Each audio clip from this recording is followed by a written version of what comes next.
হাত গেল রে, হাত গেল।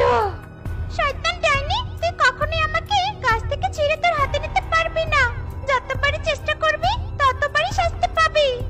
একদিন তো তোকে আমার হাতে আসতেই হবে, আর তোর এ পাপড়ির নির্যাস বের করে খেয়ে আমি অমর হবই হব।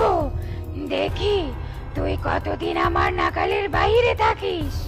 এ কথা বলে ডাইনি সেই গুহা থেকে রেগে ফুঁসতে ফুঁসতে বেরিয়ে যায়।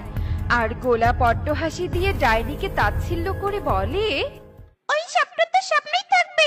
আমাকে কি কোনো জনতনে সাধারণ গোলাপ ভেবেছিস? আমি হলাম জাতি গোলাপ রানী। আমাকে শুধু এই জলরাজ্যের দুই মৎস্যকন্যাই গাছ থেকে ছিঁড়তে পারবে, নয়তো কারো শক্তি নেই আমাকে গাছ থেকে আলাদা করার। জলদাসী, জলদাসী, জলদাসী। আদেশ করুন মৎস্য রানী, কেন আমাকে ডেকেছেন? এই নাও, আমার হাত থেকে এই মাছগুলো নিয়ে আমার কন্যা ঝিনুকমালা আর কিরণমালাকে দিয়ে এসো। তারা তাদের কক্ষেই বসে বিশ্রাম করছে। আগে মৎস্য রানী, এক্ষুনি দিয়ে আসছি। এই তো, আজ একটা সুযোগ পেয়েছি, এই সুযোগটাকে কাজে লাগাতে হবে। এই বলে জলদাসী এদিক ওদিক তাকিয়ে কাউকে দেখতে না পেয়ে হাতে জাদু করে একটা তরলের শিশি নিয়ে আসে।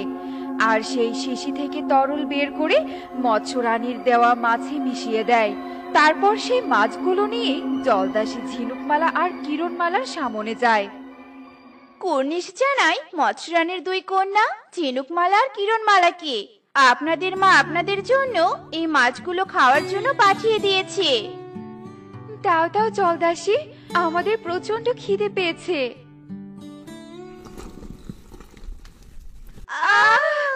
আমাদের মাথাটা কেমন ঝিমঝিম করছে।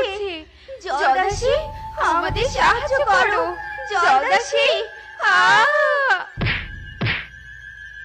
যাক, কিরণমালা আর ঝিনুকমালা মূর্ছা গিয়েছে। এই সুযোগে বাকি কাজগুলো সেরে ফেলতে হবে। তাড়াতাড়ি এদের দুজনকে নিয়ে জলরাজ্যের প্রাসাদ থেকে বের হতে হবে। কিন্তু কিভাবে সবার চোখকে ফাঁকি দিব? হ্যাঁ, একটা উপায় পেয়েছি। এ কথা বলে জলদাসী হাতে জাদু করে একটা বস্তা নিয়ে আসে। আর সেই বস্তায় কিরণমালা আর ঝিনুকমালাকে ভরে ফেলে। তারপর সেই বস্তা ঘাড়ে নিয়ে প্রাসাদের সবার চোখ ফাঁকি দিয়ে বেরিয়ে পড়ে। ডাইনি, ডাইনি, কোথায় আপনি? আমি আপনার শিকার নিয়ে এসেছি। ডাইনি, ডাইনি। শিকার নিয়ে এসেছিস মানে? কিরণমালা আর ঝিনুকমালাকে আনতে পেরেছিস?